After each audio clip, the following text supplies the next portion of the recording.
Assalamualaikum warahmatullahi wabarakatuh dan salam sejahtera bagi kita semua. Perkenalkan, kami dari kelompok 8 yang beranggotakan yang pertama yaitu ada Magdalena Alfioni, yang kedua ada Mario Ngadiomo Aiburian, yang ketiga Rio Dimas Maulana yaitu saya sendiri, dan yang keempat ada Rivaldo Alpairus.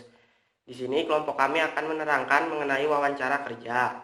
Nah, berikutnya saya akan menjelaskan mengenai pengertian wawancara kerja, di mana wawancara kerja atau interview merupakan salah satu cara yang sangat penting bagi suatu perusahaan dalam menyaring pelamar yang masuk. Wawancara bisa digunakan sebagai media oleh perusahaan dalam memilih calon yang paling sesuai dengan kebutuhan dan kualifikasi yang diharapkan.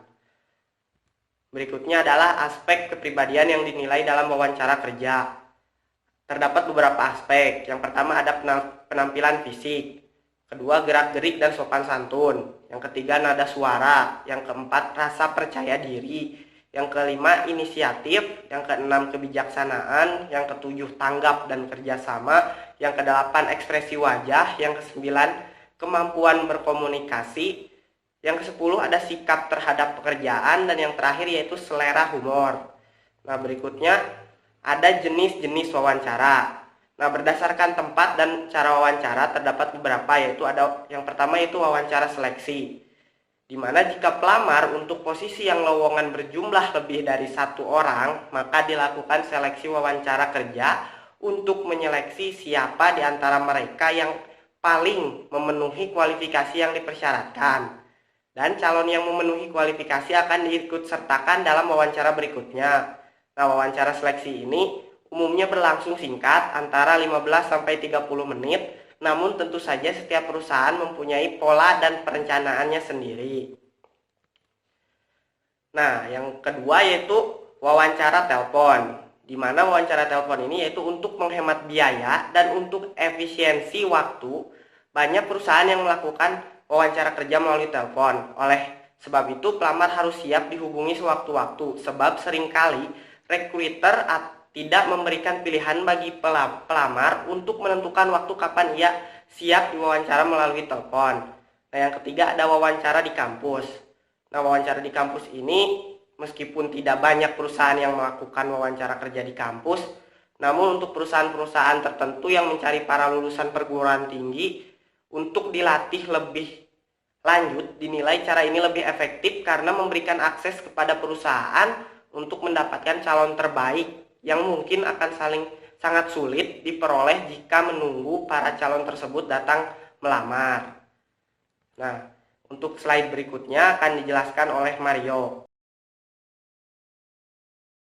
Masih dengan jenis-jenis wawancara kerja berdasarkan tempat dan cara wawancara.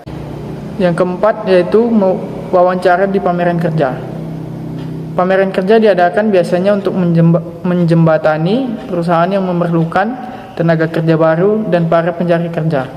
Pada pameran kerja biasanya perusahaan memberikan beberapa hal sebagai berikut. Yang pertama adalah informasi mengenai perusahaannya, menerima surat lamaran dan CV dari pengunjung atau pencari kerja. Yang kedua adalah wawancara di lokasi pameran kerja. Yang ketiga adalah wawancara kelompok. Yang keempat adalah wawancara kasus. Nah, berdasarkan bentuk dan tujuan wawancara, yang pertama adalah wawancara terstruktur. Ini umumnya digunakan dalam tahap penyaringan. Biasanya pewawancara mengendalikan wawancara dengan menggunakan sederet pertanyaan yang sudah dipersiapkan dengan urutan tertentu. Yang kedua adalah wawancara terbuka. Wawancara yang tidak terlalu formal, tidak terstruktur dan tidak santai, dan lebih santai. Pertanyaan yang diajukan bersifat umum dan terbuka, serta mendorong pelamar untuk berbicara dengan bebas bahkan lebih dari yang seharusnya. Jenis wawancara ini baik untuk membongkar kepribadian pelamar dan dipakai untuk memberikan penilaian yang profesional. Yang keempat adalah wawancara kelompok, yaitu wawancara dilakukan kepada para pelamar serta bersamaan bekerja sama dalam menjawab pertanyaan. Biasanya pewawancara ingin mengetahui kemampuan kerja dalam tim. Yang kelima adalah wawancara stres.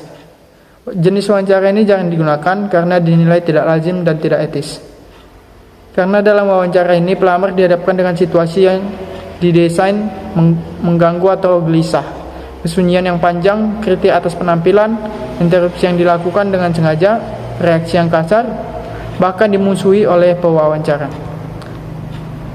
Tujuan wawancara kerja. Yang pertama adalah untuk mengetahui kepribadian pelamar. Yang kedua adalah mencari informasi yang relevan yang dituntut dalam persyaratan jabatan.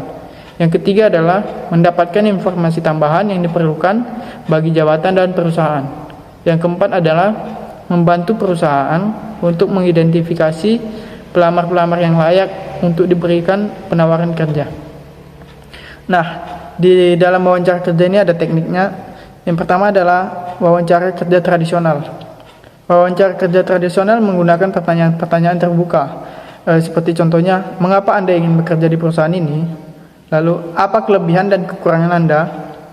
Kesuksesan atau kegagalan dari wawancara tradisional sangat tergantung dari kemampuan pelamar dalam berkomunikasi menjawab pertanyaan-pertanyaan.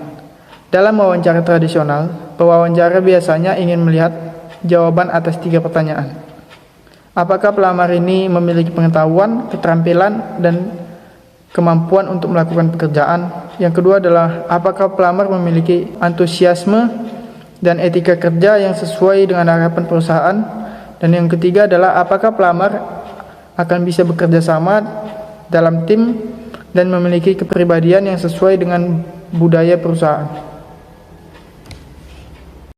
Baiklah, untuk teknik wawancara kerja selanjutnya yaitu wawancara kerja perilaku atau behavioral, di mana wawancara kerja ini didasarkan pada teori bahwa kinerja di masa lalu merupakan indikator terbaik untuk meramalkan perilaku pelamar di masa yang akan datang. Wawancara kerja dengan teknik ini sangat sering digunakan untuk merekrut karyawan pada level manajerial atau perusahaan yang dalam melakukan operasionalnya sangat mengutamakan kepribadian. Ada pertanyaan yang biasanya dilakukan, antara lain yang pertama, coba Anda ceritakan pengalaman Anda ketika gagal mencapai target yang ditetapkan. Lalu, coba berikan contoh tentang hal-hal apa yang Anda lakukan ketika Anda dipercaya menangani beberapa proyek sekaligus. Dalam wawancara kerja behavioral, pelamar harus dapat menyusun jawaban yang mencakup 4 hal di bawah ini. Yang pertama, menggambarkan situasi yang terjadi saat itu, lalu menceritakan hasil yang dicapai, menjelaskan tindakan-tindakan yang diambil untuk merespon situasi yang terjadi, dan yang terakhir mengambil hikmah apa yang dapat dipetik dari kejadian tersebut. Lalu, dalam wawancara kerja behavioral, teknik yang paling sering digunakan adalah yang pertama teknik situation atau problem atau task, di mana pelamar diminta untuk menggambarkan situasi yang terjadi atau tugas-tugas yang harus dilaksanakan pada masa lalu. Pelamar harus menggambarkan situasi atau tugas tersebut secara spesifik, rinci, dan mudah dipahami oleh pewawancara. Misalnya, ceritakan pada kami kapan Anda mengalami situasi yang sangat tidak menyenangkan dan bagaimana Anda berhasil keluar dari situasi tersebut. Lalu, ceritakan pada saya bagaimana Anda meyakinkan klien Anda ketika Anda melakukan presentasi. Selanjutnya, yaitu teknik tindakan atau action, di mana pelamar diminta untuk menceritakan tindakan-tindakan yang diambil dalam menghadapi situasi atau masalah atau tugas-tugas di atas. Lalu, dalam hal ini, pelamar harus bisa memfokuskan pada permasalahan dan upaya pemecahan masalah. Selanjutnya, persiapan wawancara kerja. Dalam wawancara kerja ada beberapa persiapan. Yang pertama, datang tepat waktu. Yang kedua, bersikap yakin. Yang ketiga, siapkan sertifikat dan surat-surat penghargaan. Yang keempat, berpakaianlah dengan sopan dan rapi. Yang kelima, bersikap tenang. Yang keenam, tunjukkan kemampuan diri Anda, namun jangan berlebihan. Dan yang terakhir, tunjukkan minat dan kesungguhan Anda. Untuk slide selanjutnya akan dijelaskan oleh rekan saya, Rivaldo. Hal-hal yang harus dihindari dalam wawancara kerja. Yang pertama yaitu jangan datang terlambat. Yang kedua, jangan datang ke wawancara tanpa persiapan. Yang ketiga, jangan memotong kalimat wawancara. Yang keempat, jangan mengkritik atau menjelekkan atas Anda sekarang atau yang lama. Selanjutnya itu hal-hal yang perlu diperhatikan dalam menghadiri wawancara kerja. Yang pertama yaitu pastikan Anda sudah tahu tempat wawancara. Jika tidak diberitahukan, lebih dulu mengenai jenis pakaian yang harus dipakai. Maka gunakan pakaian formal, bersih, dan rapi. Usahakan tiba lebih awal. Yang kedua yaitu gunakan bahasa formal, bukan bahasa gaul. Yang ketiga, akhiri wawancara dengan menanyakan apa yang harus Anda lakukan selanjutnya. Dan yang terakhir, ucapkan terima kasih kepada wawancara atas waktu dan kesempatan yang diberikan kepada Anda. Dan yang terakhir, beberapa contoh pertanyaan dalam wawancara kerja. Yang pertama yaitu tentang pekerjaan yang Anda lamar. Mengapa Anda ingin bekerja di perusahaan tersebut? Apa yang Anda ketahui tentang perusahaan tersebut? Mengapa Anda tertarik dengan jabatan atau posisi pekerjaan tersebut? Yang kedua yaitu pendidikan dan latihan. Mata kuliah apa yang Anda paling sukai dalam yang Anda tidak sukai?